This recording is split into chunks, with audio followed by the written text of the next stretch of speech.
be recording this as well. We'll put up at least some portion of this so that people can kind of, all right. So, all right, so casting shadows. Obviously, in a 3D engine, that helps sell the scene, sell it as real, as, you know, present, and so on. Let's see, my train of thought derailed just a little bit. So we've covered lighting, and lighting was interesting in that we figure out, okay, light hits a surface, and we can decide how much light, how much of that contributes to how we see the color of that object. And we have things like specular highlights to tell you, well, how shiny is something. We have environment mapping to say, well, how reflective in terms of reflecting the environment is something. And now we have shadows, which are interesting because it's not really it's not a quality of the object itself, because the object itself is not saying, well, all right, something about the way that I'm shaded. It's really the object that winds up getting hit by the shadow that needs to be drawn differently, right? The object itself, I don't care if I'm standing in front of, I'm casting a shadow on someone. That doesn't affect what I look like, unless I'm self-casting shadows or self-shadowing. So we get into this kind of next realm beyond lighting and typical shading.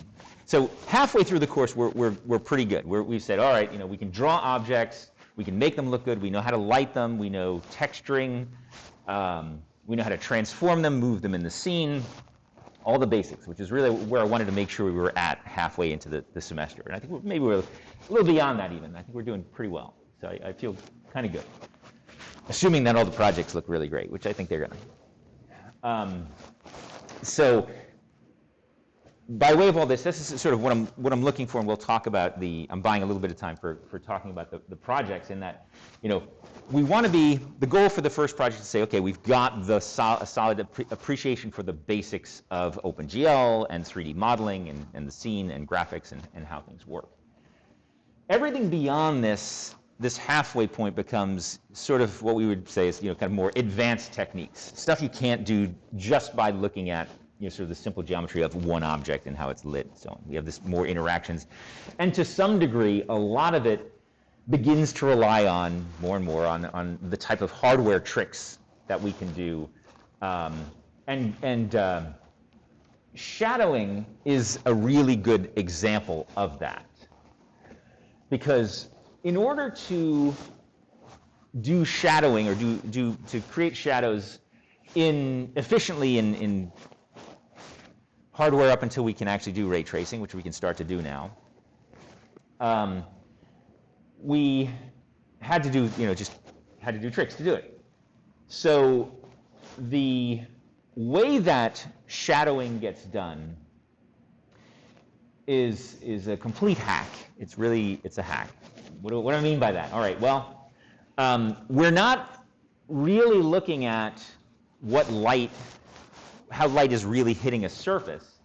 What we're really doing in this scene is we are rendering the scene twice, right? And that's one of the things we're going to get into more and more in the advanced techniques, is we're going to be doing this sort of having rendering, having shading, having stuff going on that is not necessarily for the purpose of getting it on the screen, but instead, doing some sort of manipulation, and then it winds up being, processed, put on, and so on. Some of the techniques, I wouldn't say it's 100% that, but so what is going on? What do I mean by that? What I mean by that is that there's some off-screen rendering going on in order to say, well, okay, after all, what is a shadow?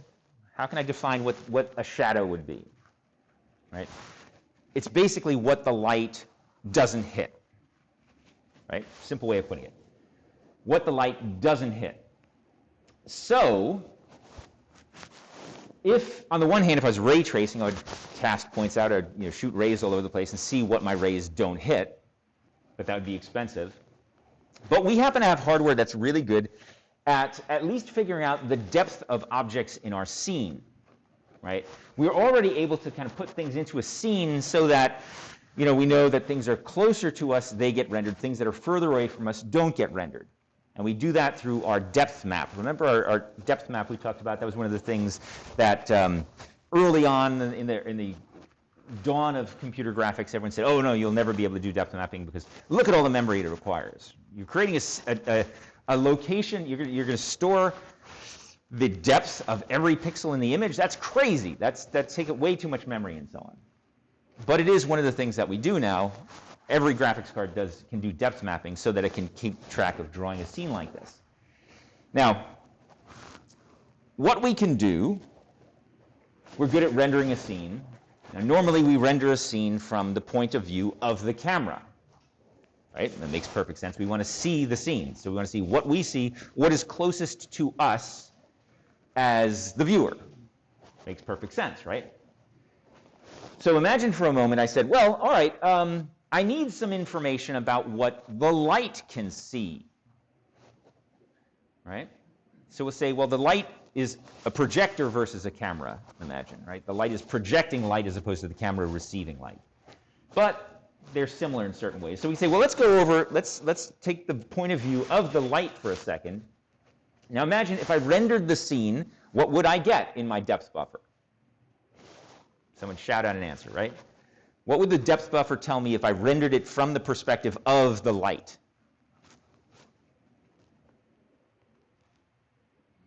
The view from the light, which specifically in the depth buffer, what would I have? What would I know about each fragment on the screen? I would know how far it is from the light, right? How far it is in the scene.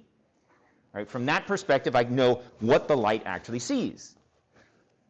So I wind up with this map, this image, potentially, that I can then say, well, okay, if I'm rendering something in the scene and I know what the light can see, wouldn't it be great then, during the time when I'm really rendering the fragments in the scene, the pixels, to say, well, let me refer back to that other map that I could create from the perspective of the light, and use that to say whether or not light actually hits, right? If the fragment that I'm actually drawing is deeper in the scene than what the camera could have seen from that perspective, right? It's not the fragment that the light saw, we could basically say, well, it's in shadow.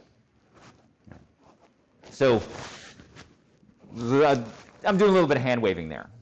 So don't worry too much about, well, okay, how are you adjusting for the angles and the fact that, okay, now we have to, obviously, the way that you're drawing the scene isn't exactly the way that the cameras draw the scene, with the camera perspective versus the light's perspective, so it's not a one-for-one. We have to somehow translate in between. Yes, we have to do that sort of thing. But the main concept I wanted to introduce here that we'll start talking about is this notion of pre-rendering a scene so that we can then subsequently use that for other things. Right? So, like in the case of shadows, we will pre-render the scene, and all we're interested in is the depth map from the perspective of the light source. So then we can use that as a cheat to just look up in a texture to say, okay, is this pixel in the dark? Is it not in the dark?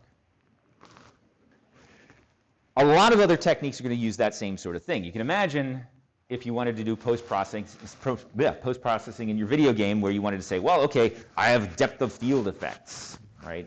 I have everything beyond this point I would have blurry, everything beyond, in front of this point, maybe all these objects that are closer to me, they need to be crisp. All these objects that are in the distance need to be blurry.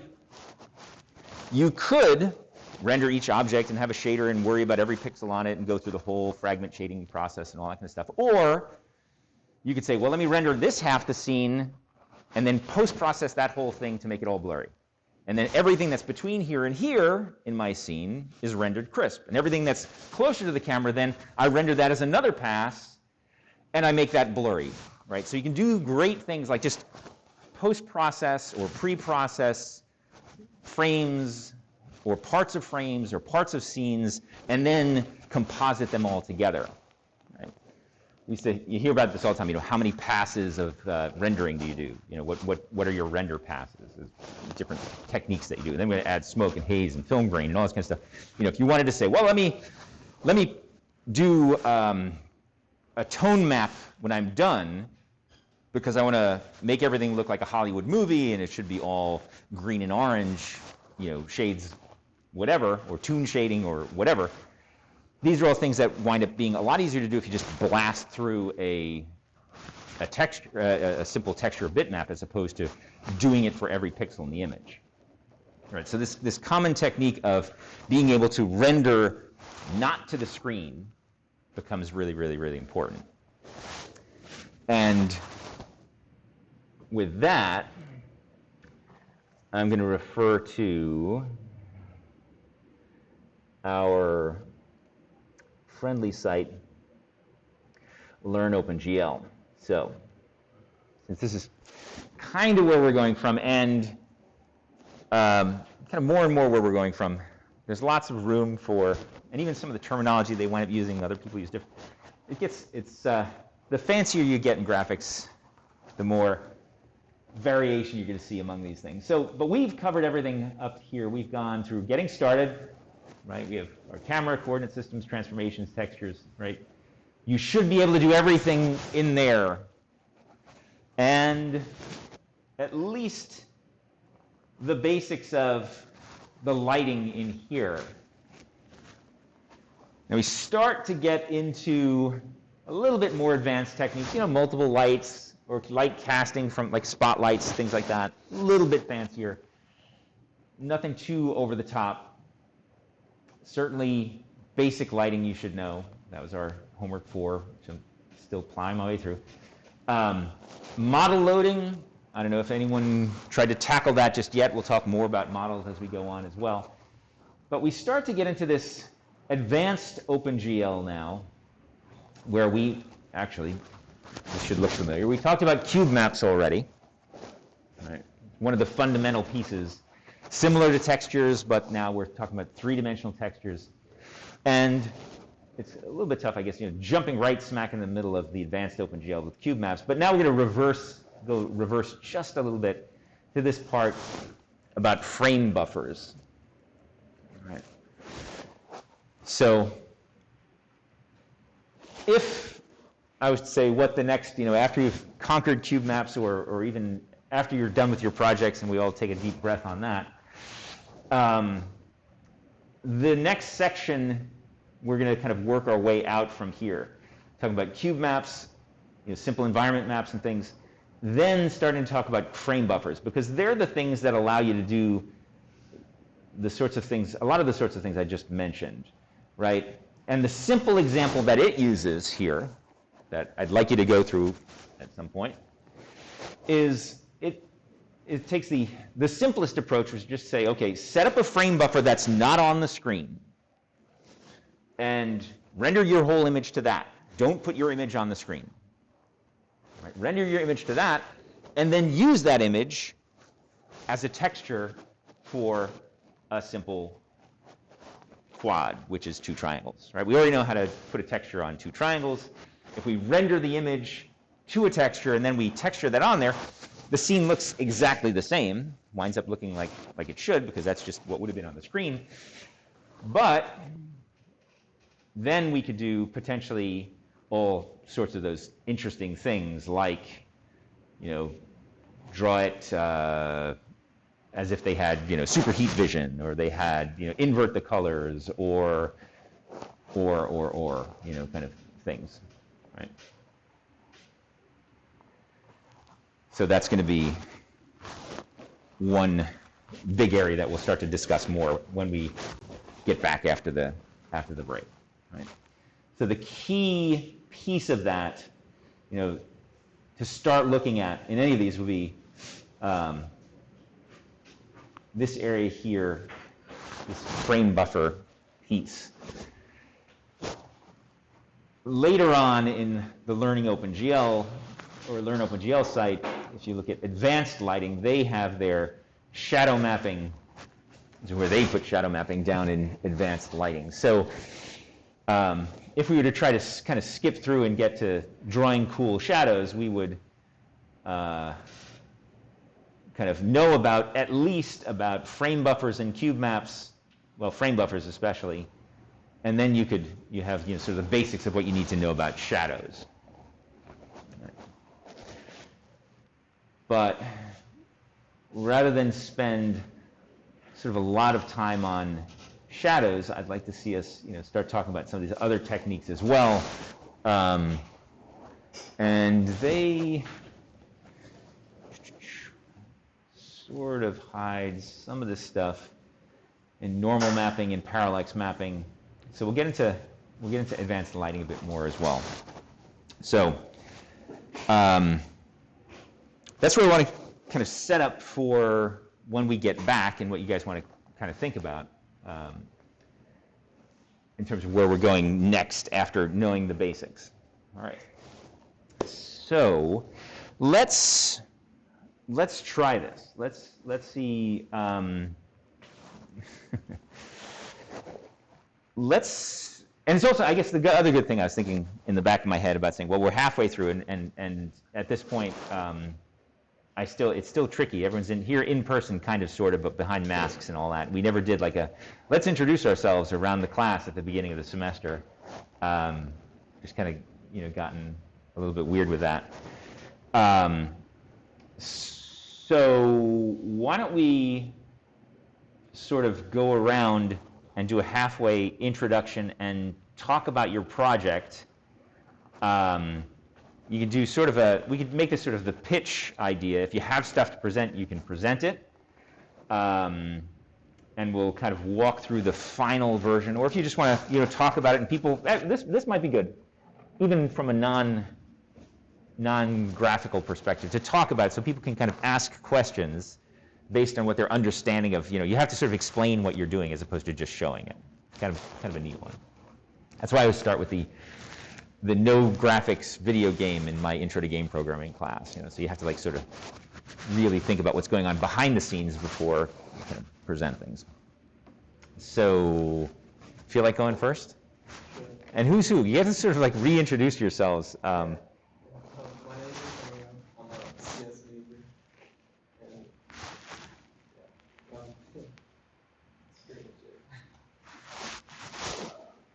pretty much it. So basically, my idea for my project is pretty much like that DVD symbol loading screen for like screensaver where it's bouncing around the screen into micro space. So my idea was to do something like that where it's bouncing around but in 3 dimensions, so it would come towards you, right? That didn't happen. So, collisions are tough. Yeah, it's essentially what I ended up doing was I got to the point where I said, all right, so I have essentially like a room. So like sort of like a box, but the box has the 4th wall cut out so you can see inside the box.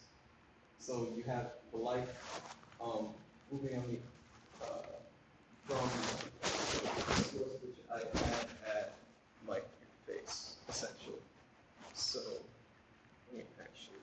I'm going to move closer to people so they can hopefully kind of hear us on Discord. Yeah. Yeah. So essentially what I ended up getting to was getting to the point where I could make a light move within the box, and that light, I then put an object within the box, which was just another box, so this one has actual 6 sides, and this light would just rotate around it. So my idea was I could like map the source of the light into that box and then have that smaller box move and bounce around, and I just calculate where it's going based off of the normals, which I've already calculated for the light. So yeah, where I fell apart with that is basically, so this is done, I did a VAO for the room and a VAO for the box, and that's where I sort of like got stuck, and I was just like, all right, well, either I'm going to need to like make a fragment shader to vertex shader worry about like that box in the middle, or there's some calculation that I'd have to do within rendering the loop. So I'd have to then change the like location of the box based off of some offset, and then have that offset change, And yeah, this is pretty much where I'm at. And if I were to like continue working on this over the break, that's where I would like continue tackling. Okay, so the big challenge you face is the one of moving the box and having it collide, Yeah. right? So what my feedback at this point would be, don't do that in the shader. Don't do that in the VAO. Don't do that. You know, typically, and this would be great. I could do like a segue in terms of some other classes and things. In computer game architecture or game architecture, and also in advanced computer graphics, if you take that course, collision detection is a whole nother realm, right? Actually, you know, just saying, okay, this box hit this wall, and what do I do when I did that? For now, for this class, I would highly recommend that you have any path you do, any movement that you do is just kind of pre-calculated, pre-planned, and that sort of thing, right? So that's one. Maybe you weren't actually planning on doing the physics collision part of it. But even with regards to moving the box around in the world, I would say the thing to do is just be changing the model matrix in your actual normal CPU code, right? So just have any movement like there, have your CPU code do that, and then let the shaders just be shaders, you know, in terms of what they do, you know, worrying about how the light's hitting it, ultimately maybe shadowing and all that sort of thing. But don't try to make the shaders do too much with regards to the geometry that's being manipulated. If you can get away with like just changing one transform for the whole model, which in the case of animation is really what you want to do. So if you want to look at that, you know, I mean, you have a light moving around in there, and that is probably, I'm assuming you're just calculating that. That's done like how you had an offset for like the original thing in the box. Essentially, I have that, but just like cosine and sine. Perfect. Right. So you could do, you know, have the box move in some way like that, but it's a matter of just kind of like planning out with that, you know, move from here to here, move from here to here, move from here to here. If you want to refer back, I think I had the slides in there about, you know, a real simple kind of sequenced, to have a time and a value, and they kind of interpolate where we are now to some other value. If I didn't post that as part of, somewhere in there should be a bit about that. I can make sure I find that for you if you want to, you know, have say, you know, you have six points or 4 points or some number of points around the room you want to move around in, and then just have it go from one to the other to the other to the other. I can help you out with that. The one other bit of feedback I would have, it'd be great to see some kind of use of textures in it, right? Just to see, kind of demonstrate that you got that. Otherwise, it looks really cool. The lighting effect looks cool, and so on. So, yes.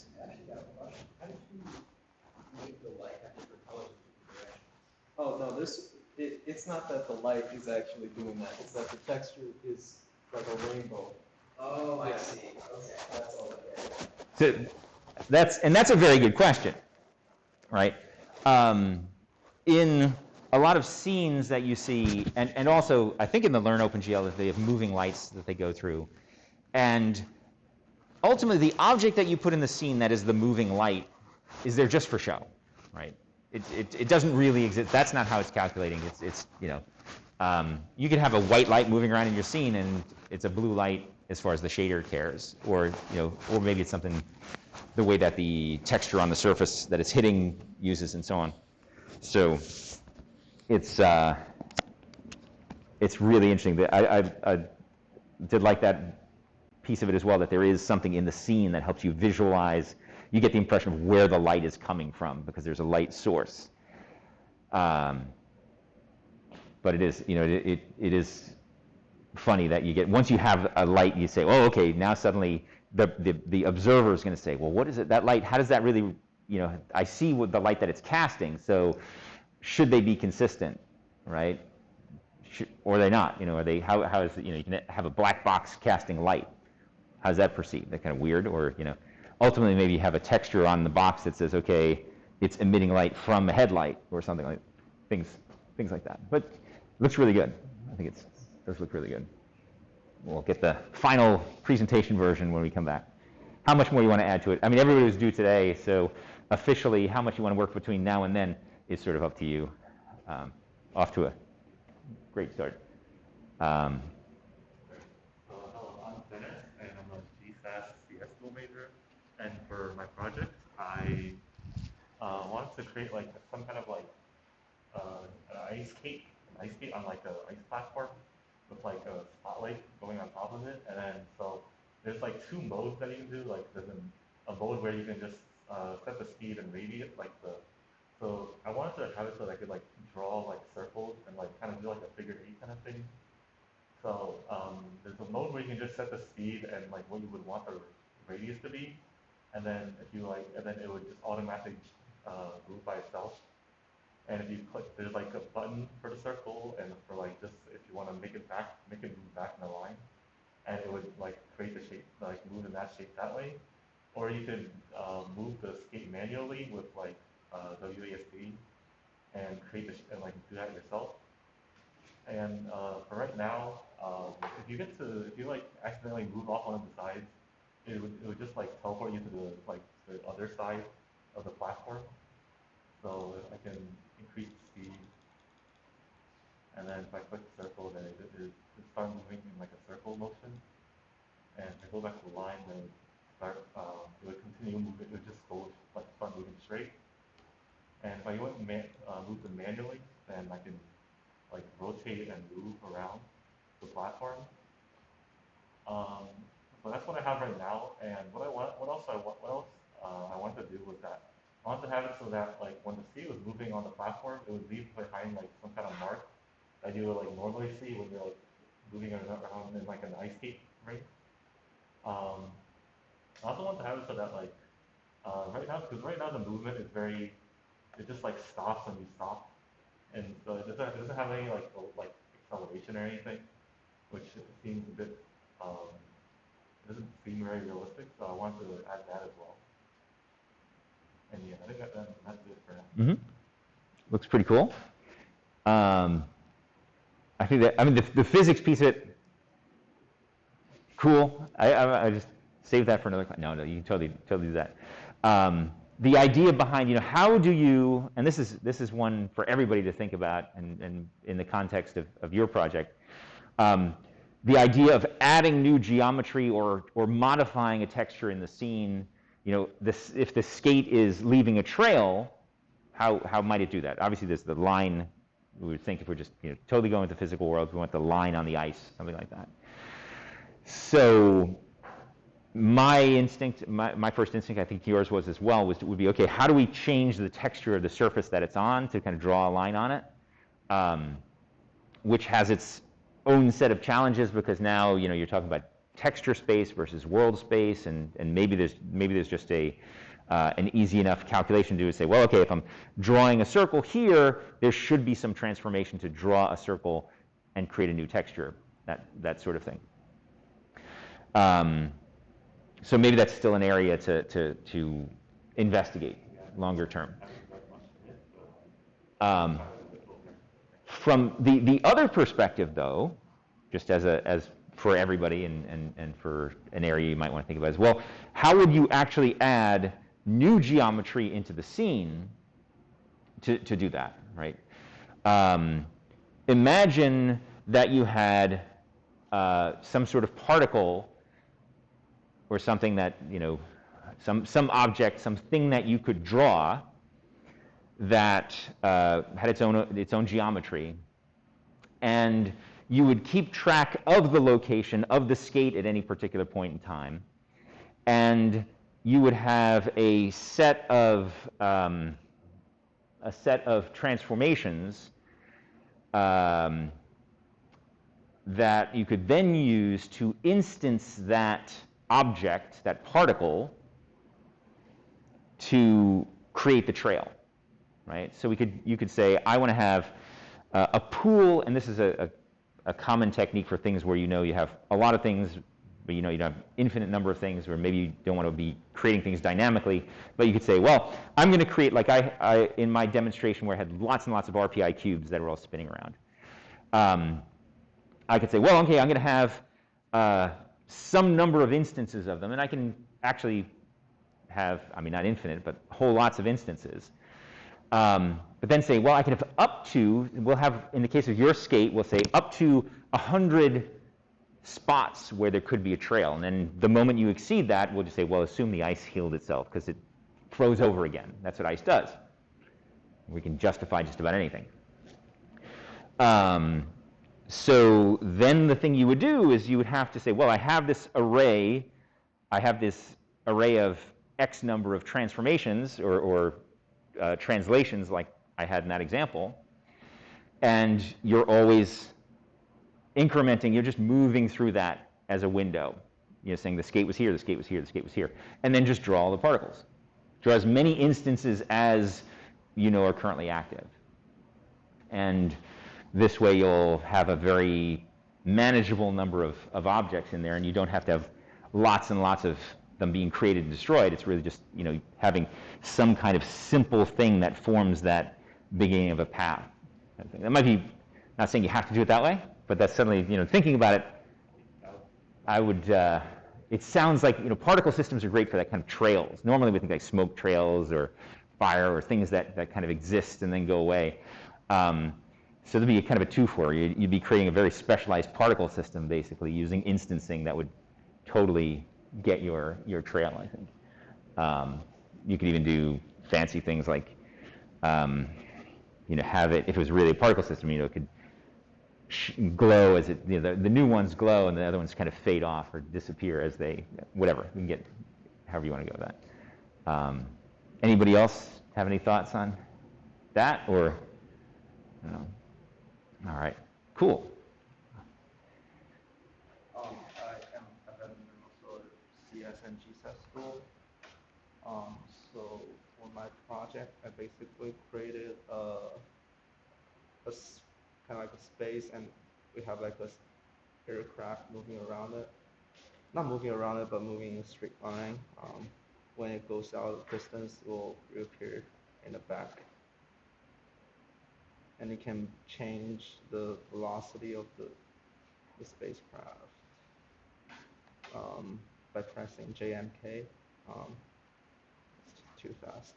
And yeah, what I wanted to do is to add like a particle system behind the spacecraft, but I think right now I know how to do maybe just like you said, create like a lot of small cubes behind the spacecraft to kind of like simulate the flame and effects. So yeah, and I also wanted to change like the texture of the cube map. Right now I only have like a I'm GUI setup. I don't have the function for that, but I can plug it in.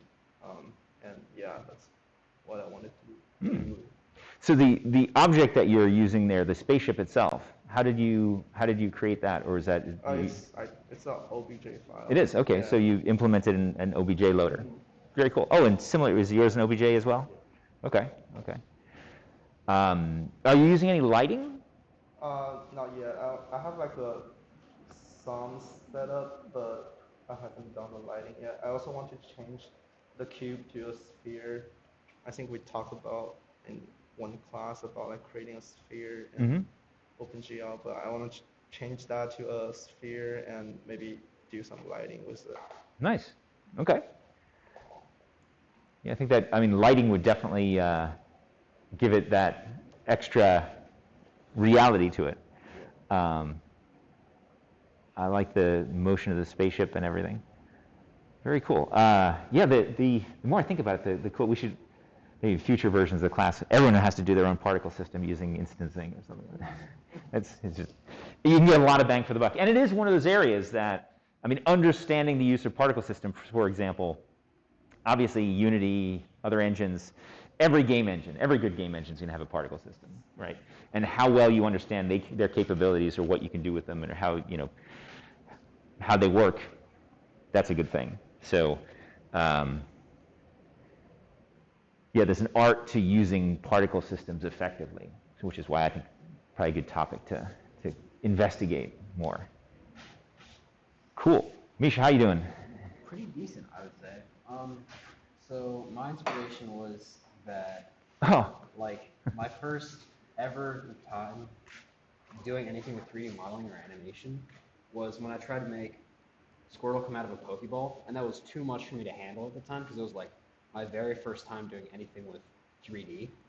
And so I was like, I might as well pay respect to that and kind of recreate a 3D scene of a Pokemon battle. And you can fly around, look at things. This isn't as good of a cube map, and you can see so there's some artifacts from OBJ loading. I haven't been able to get the cube map kind of rendered on a different place, but like, so the camera doesn't clip into it. But I will say that the animations look pretty decent. okay. And then there's also them flying in, so that's cool. Okay. And that's about it so far. So you're modifying, like when they come in with the texture, like you're just manipulating, like how are you getting that effect? Like right here. Yeah. Right there is, I'm multiplying the texture with the color. Okay. And interpolating the color from like just 100 to white. Okay, so it's a shader-based effect. Yeah. Very nice. Very nice. And that's about it so far. And the animation, you just have like Keyframes, like I had to hard code them in because like there's no way I was gonna have time to develop a whole. Right. No, that's. They're just named like Squirtle point A, Squirtle point B. Right. And you go between those. But yeah, so that's that. Cool. And okay, well, you're doing. So the effect that you're coming in with the lighting, kind of changing their appearance. Are you using any like ADS lighting? Everything looks relatively even there, but. Yeah. I think it's. Oh, I know why. If we.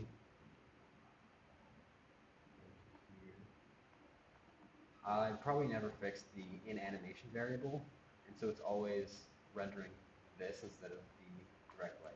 If we change that up, use shaders, then yeah. Oh, okay. Definitely. All right. It's there. Yep. But I forgot to turn it on. Yeah. Oh, looks good. Yeah, I'd be tempted to like continue. Oh, you've got some things in there, with regards to the cube map and things like that. Move them around as well. Change their base color. You're having some more fun with the animations or things would be. Yeah, it's very good. Animating was tough. Yeah. Probably the biggest challenge.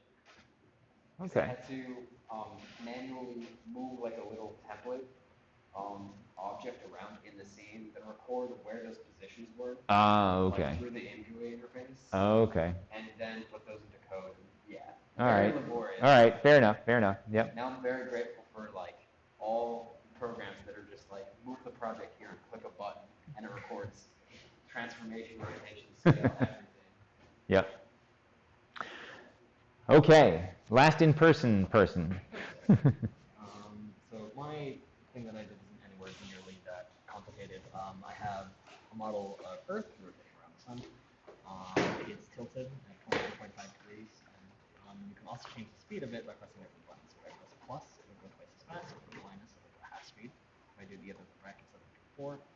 And if I press space at any point, I can pause it.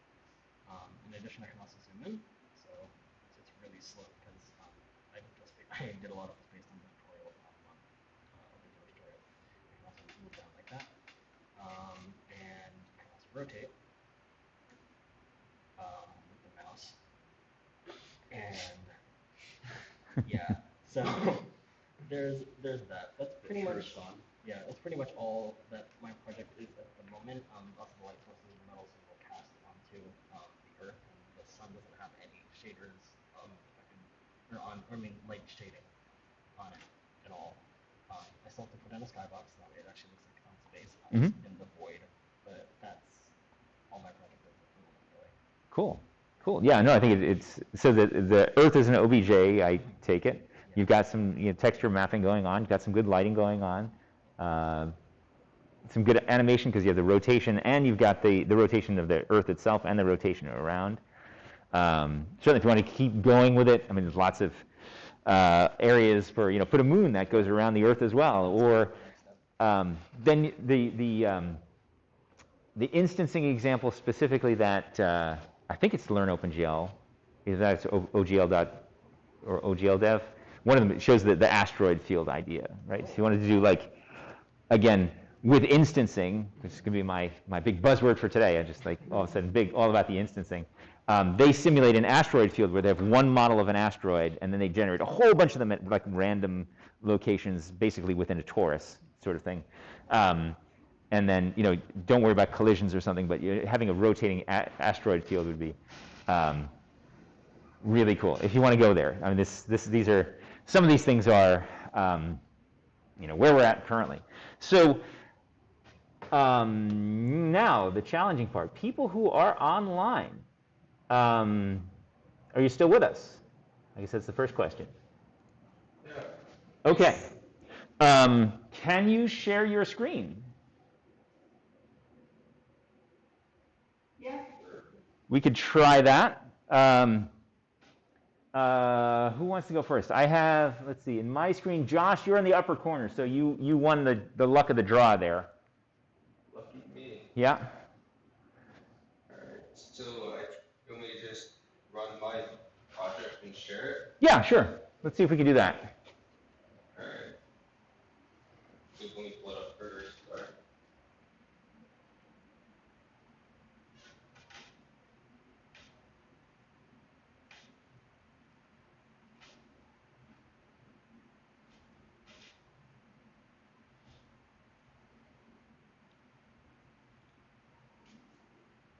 Let's see. Let me guess, it's loading or. Yeah, I have a very slow PC. It's just opening Visual Studio and it's crying. Yep.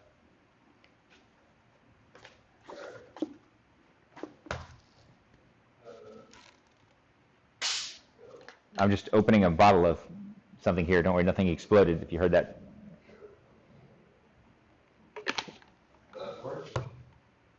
Let's see here. We're watching the stream. Yes. Alright. Oh, nice. Alright. So I just wanted to make a little hold on.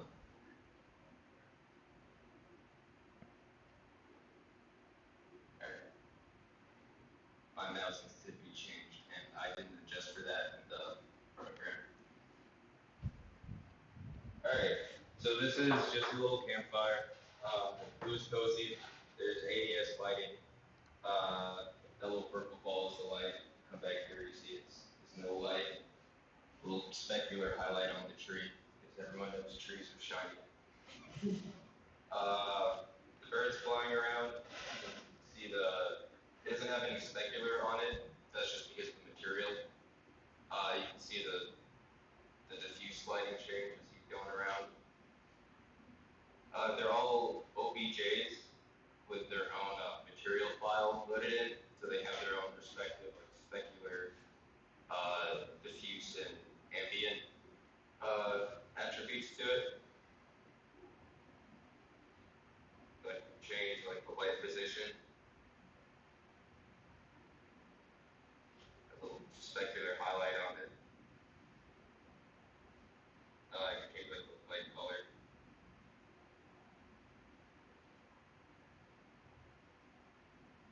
I got to jump to the fire burning. How is that accomplished? The question on everybody's mind. Yeah, so the fire burning it's instancing using a giant array of a particle system. Yep. I use billboarding just so it always is facing. It's just 2D. Yep. So it's a giant array of positions, light spans, speed, and I think somewhere.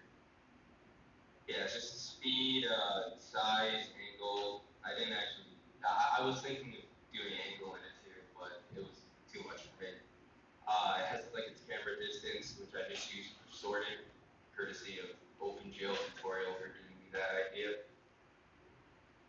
So the particles have their own lifespan from like a texture atlas, depending on the life. I think I have it somewhere. So you're looking up the values for each particle as in a texture, is that? Yeah, it's here. And what I do is for like at 0, obviously would be the first one, and at the end of the life would be the last one. Granted, this texture doesn't have that much variation, but it was really hard for me to find a good one. And depending on how close it is to the next one, I use the GLSL blend function to blend between the like if it's like it's at life 0 and it's approaching the next one, it blends between the first one and the next one, unless it's the end, of course, which is nothing to blend. I had two options. I could have used the mix or not when I was displaying the particles to get different effects. Like right now, they're just rendered on top of each other instead of mixing together. I saw there were some people that were doing some sort of fire stuff like to mix it because they gave a cool, really bright effect. I can add stuff like the lifespan of it, how much it spawns, how it doesn't spawn, like the speed of it. I have like the count of how many particles. So I can have like really slow. It's also kind of hard to tell, but I tried to pseudo implement wind by just having a general force blowing in some direction, as in to the right. Decrease like the spawn rate, and change the spread of it. So how it's rendered is. That's awesome. I love that part. Fantastic explosion there. Just a cone coming out, like a cone of some radius, where that radius is like the spread. Like if you were to view this from the top, it'd all be in some radius, and I just use a random function to determine where it would be. It runs pretty efficiently, you know, put the spread down. If I like really ramp up the spawn, I think can handle like it's 100,000 and it's at 45 FPS, so it's not bad. Yeah, pretty good. And you're streaming at the same time, so. And for streaming. Yeah. So I think it looks great. I mean, if I had to say anything to add, just to kind of complete it and package it and make it that much more, putting just some kind of surface plane, so there's a ground that everything that the campfire and the tree are on, and having a skybox behind it, and I think done. And everything else, the technique and everything so far looks really, really good. I love the particle system. Yeah, I really just didn't do a skybox or ground because it would just take too much time. Mm-hmm. I thought it was due today. Yeah. No. It's where I turn it in, or would this be? This is fine. I'll do a quick summary when everybody's gone, and we'll figure out. Maybe once everybody's gone. But I would say just as a piece to show, what I'd love to have is like a kind of a show reel when we're done, and so you have something to kind of, even if it's just doing some screen recording and having it on your website to say, this is a project I did, from scratch in OpenGL. Some of my advice is like for that purpose. So. Yeah, I can have like a cube box and just for skybox and just load up a Minecraft dirt block or something. Sure. Throw it on the bottom. Yep. Even just a green, just a plane, just so everything kind of is sitting on something, would be cool. Okay, nice. Does anyone else have any questions for him on that?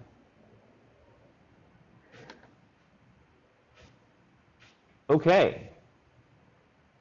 Next up, Justin, you have anything to show today or talk about? Oh, yeah, I guess I do. See my screen? Well, sharing here. Yeah. It should just be my code. It shouldn't actually be the. Yep. There we go. My wonderful, absurdly long moniker. Anyway, what I have is a little multitasking.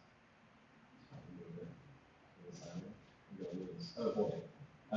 In this game, there are 3 types of things that you have to worry about. This one's like a little rubric guy, and if you press the letter. We're just seeing code at this point.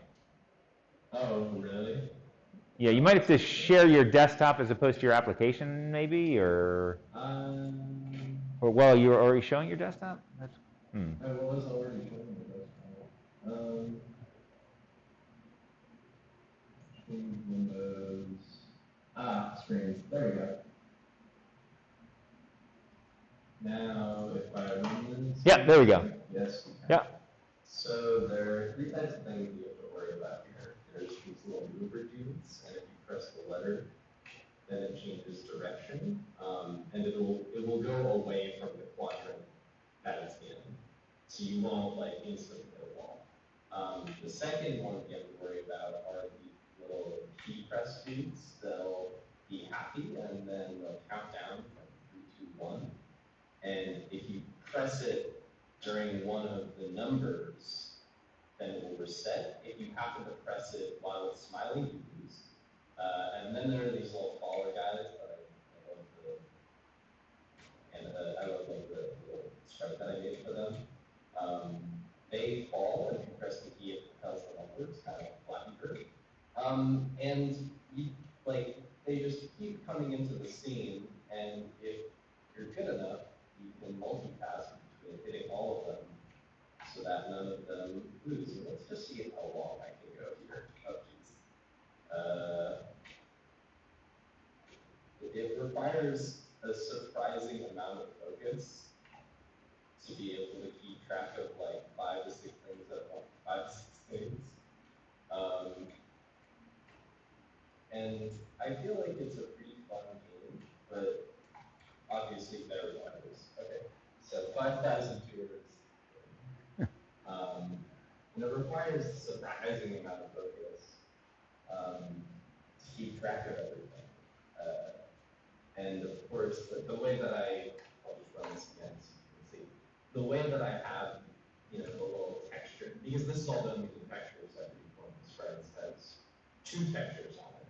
The letter texture overlapped with the type of block it is. So this guy has a little like smirky face, the P one, and so that texture is overlapped with the P texture. And that's how you can get the random letters, because the letters are not pre-generated. And the little smiley face guy overlaps with the K, same with the B and the falling dude. So really the main implementation troubles with this were getting those textures to overlap, so that you could see both. So yeah, I think it's a pretty fun game. Of course, it could have a little bit better game design.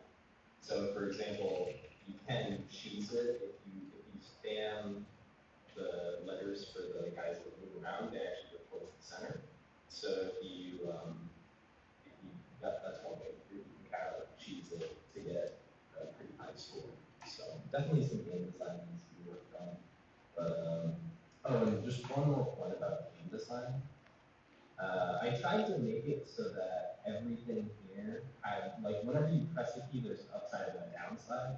So like for these mover guys, I was like, okay, when you press a key, it changes direction, but it could also change the speed. So you kind of are hoping for like a super slow, like this one is a super slow speed, but you have to press it more to get to the slower speed. And for the key press guys, I wanted to make it so that there's no difference between pressing it at 3 or 1. So it's better to press it earlier, but that means you have to press it more often. And for the falling dudes, I really liked the idea that they could bounce off the top. So you can't just spam it, because then you will like instantly things like that, which is pretty fun.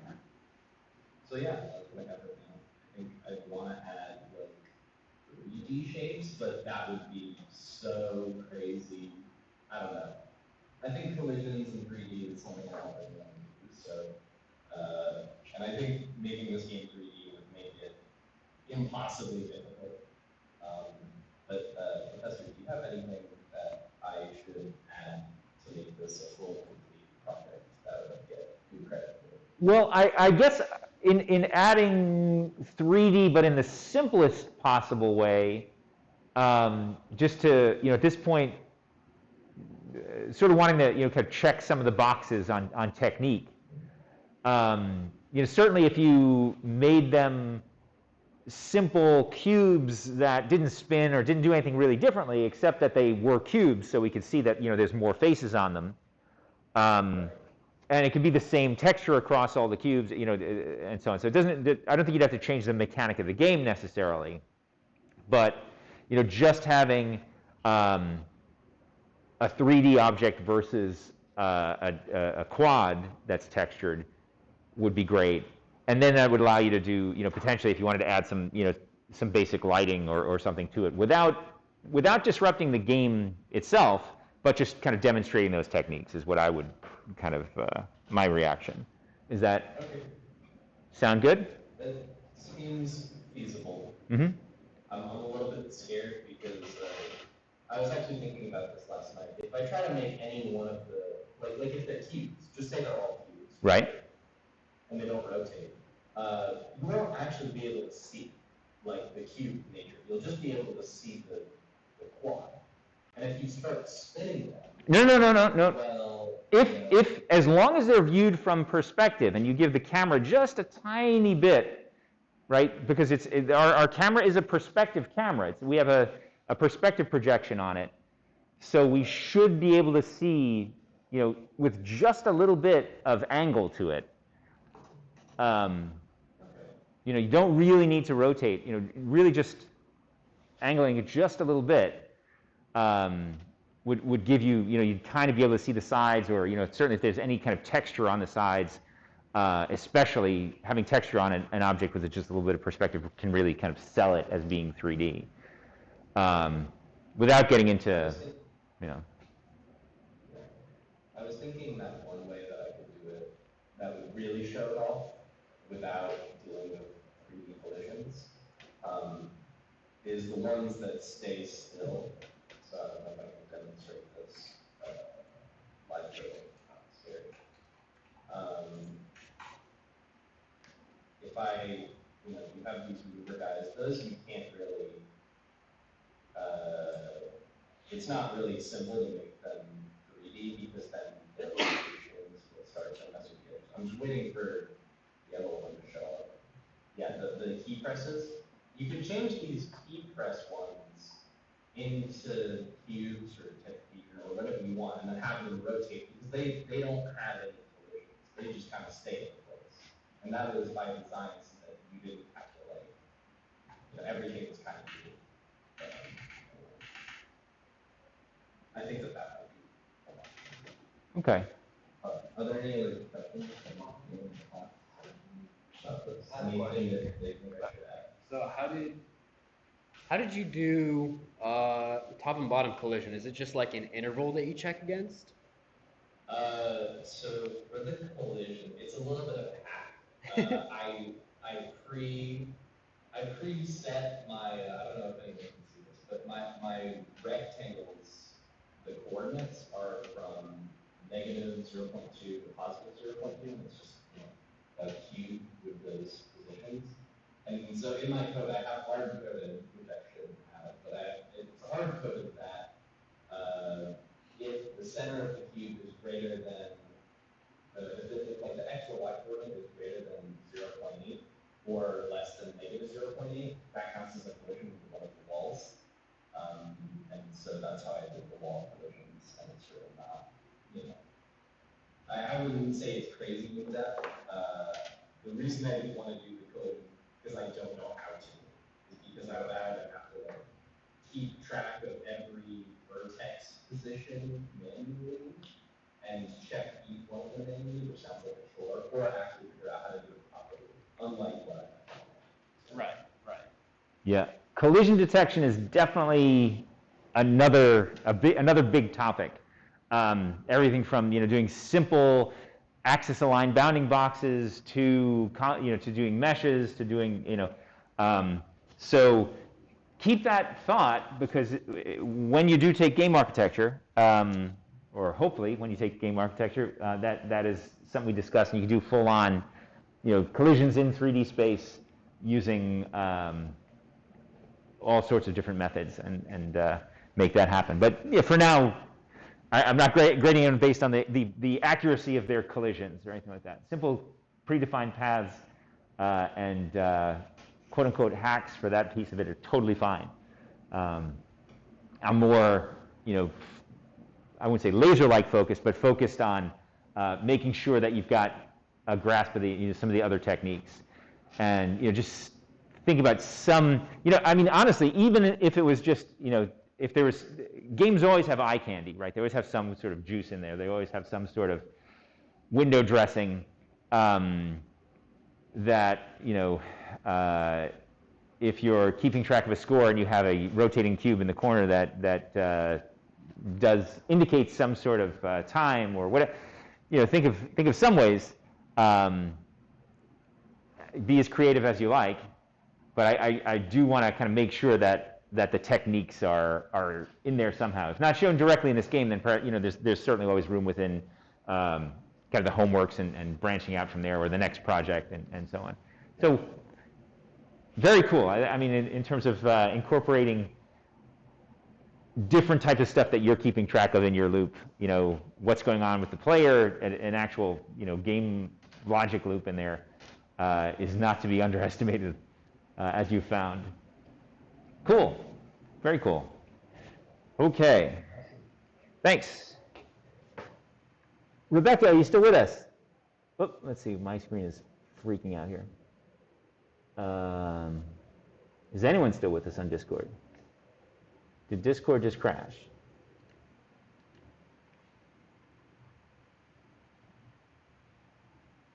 Yep. Yay! Discord is back. Where are we? Hello?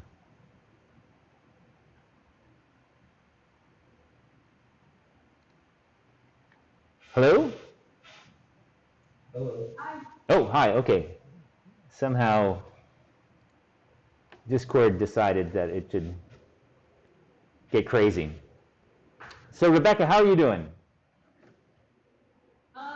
Not great. I tried to get a skywalk working yesterday, and it wasn't agreeing with me. Okay. Well, let's talk concept at this point. That's fine. Good option. So what are your thoughts on, what's your goal? I just wanted to get something really simple. I wanted to have an OBJ imported as like the Earth map on it. Map. And Skybox in space, and the Earth is going to be spinning in space, and then putting the camera around the look. Okay. And there's the light. Gonna go for Really simple. the simple space scene. Okay. All right. Do you have anything today to show towards that, or do you want to basically pick up where we are now when we get back? Definitely pick up when we get back. Okay. So, not even the Skybox. Okay. All right. Fair enough. Fair enough. All right. So that was everybody who is here and online. I think we're still got to figure out where a few people are at. So thank you everyone for your presentations and your discussions and so on. So far, I like what I've seen. Rebecca, we'll make sure we get to where we need to be. So in terms of everything that was shown today, if you do, how much more, I think you're all, you'd be in great shape if you said, okay, let me just grade what you had today. Everybody's in great shape. Not a problem. There's always that room for a little bit of improvement if you want to do that. Hopefully people feel compelled to do as good a job on their things as possible. So I think there's a little bit more room to kind of continued polish for everybody, in the ways that we talked about today. But certainly nobody's nobody's back to the drawing board kind of stuff by any means. I like the thought that's going on behind things and the flexibility that people have shown, and we'll just kind of continue with that in mind. And if you do want to incorporate any of the techniques that we've learned here, and ultimately your final project, there's room for, if you want your final project to be something that branches off from this current project, there's room for that. If you want to put this project entirely behind you and say, okay, I'm going to do something entirely new, that's totally fine as well. There was some discussion, I think, really early on, or I'm not sure if maybe if it was in intro game programming, I must have dismissed it right away. But I'm not sure if anyone in here had asked, is there room for group projects? Possibly. If there's someone you want to work with or something, and you have some ideas towards that, that is a possibility. I think from terms of skill levels and things here, it would be interesting to see where we go with that. So I think we're in pretty good shape. I think everybody's shown a pretty good understanding. If I said, well, okay, what's going on inside of OpenGL, you all have seem to have a pretty good handle on that. So as far as today goes, I guess we'll wind up kind of ending. Let's see, we started at 10:30, so we're an hour, and we're going to wind up ending a little bit early today, I think. So let me share my screen again, and we'll go back again here. So let's see. The big thing that we're juggling around here has sort of been, let's see, we talked a little bit today in terms about shadow mapping. Percentage close filtering, what that is basically a refinement of shadow mapping that gives you pseudo soft shadows, where you start averaging the edges of shadows and things like that. We'll talk a little bit more about that as well. But we're in pretty good shape. Even in terms of the projects we've seen, people have done some things already in there, what I would consider to be sort of advanced shader topics. And a lot of what we're going to do, I'm going to try to juggle some of this around, and definitely there's room for this notion of what you feel, what you think, what areas in terms of the game engines that you've seen or the projects you've seen and so on, that if there's some technique that you don't see or you don't know how it's related to this, or even if it's a technique that you've seen that's on, say, Learn OpenGL. Originally, let's see, I guess I should tear that off and put it up here. Our original syllabus was created with the other text in mind, which was much more of a kind of this, then this, then this, then this sort of approach, which we've kind of been following. But there are, let's see, we've talked about instancing. We haven't talked about anti-aliasing. So we'll be touching on a bunch of these things in our next topics there. Some of the challenges that we're going to face, there are some things if we can't do, well, one of the things in terms of like RTX and ray tracing and things like that, we're limited. In terms of graphics chips on everybody's computer, right? Based on when people bought their computer, like who has a ray tracing, pseudo ray tracing RTX, and I forget what AMD called their first generation of capable, but basically on NVIDIA you need at least a 2000 series RTX and up to do their new ray tracing type of stuff. Does anyone's laptops have that, or is that like 1660 kind of that kind of stuff? Okay, we'll talk about that stuff, but we won't get to really dive into it because for now, with the current computers, we won't really be able to deal with that all that much. It's good to know about, though. It's kind of the future as we're talking about things. The other question, well, we'll talk about, some of the topics we will wind up kind of talking about conceptually, because it's harder to do depending on what your computers have. We used to go right into, like in here, you'll notice there's this area, we have tessellation and geometry shaders. Those are a newer feature of OpenGL as you get beyond, 4.0 and above. I think specifically, I forget which one is not supported. I think Justin, you had asked about whether we were going to stop at 4.0 versus go to 4.1 and beyond. So we might run out of things, but there's plenty of other stuff to talk about. We'll probably wind up spending more time in what I'm going to refer to as this sort of advanced shaders area. So we'll call it, advanced shaders and pre and post processing, with the inspiration from today about this part of Learn OpenGL. So if there's one small, not so much assignment, but sort of reading assignment that I'd love for you to sort of take home and dive into. It's going to be the basic idea of the frame buffers, that section on Learn OpenGL. At some point between now and when you're back, I'll have a new version of the sandbox, which will at least have all the instancing stuff and everything I demonstrated on Monday.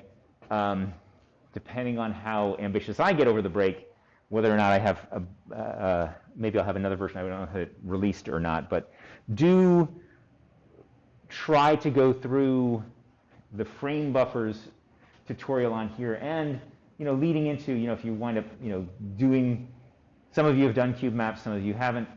So these two should be kind of the ones you're looking at, and that opens you up for doing both this. Where's our advanced lighting, shadows, and we're also the more advanced shading that we get into, normal mapping, parallax mapping, and so on. So on that note, I guess we'll end today a little bit early, so you can start enjoying your summer break. I don't know how, I guess the weather is a bit rainy here in Troy. Keep in touch over Discord if you want. It is supposed to be a break. You're supposed to be, breaking from things. Yeah, we'll dive right back in, pick up right where we left off. No official homework over the break. I think that's awful to do that sort of thing. So enjoy your breaks. Really good work on what we've seen so far. Very pleased. Have a good one. Any questions? Yes? Is there going to be a place to submit the project, or is it just going to be a presentation? I had planned on it just being the presentation. It seems like a few of them I'd like to play, since there's interactive elements to them. So I'll go ahead and make a submission point. I'll make that available by the end of today, and whenever there's no,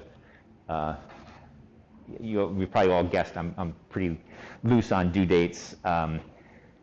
With 10 people, it's okay, we can do that. With 100 people, we can't do that. But I'll make it available for submission, especially take into account what we talked about today or wherever you want to put it, and we'll go with that. All right, thanks everybody. Enjoy your brief break.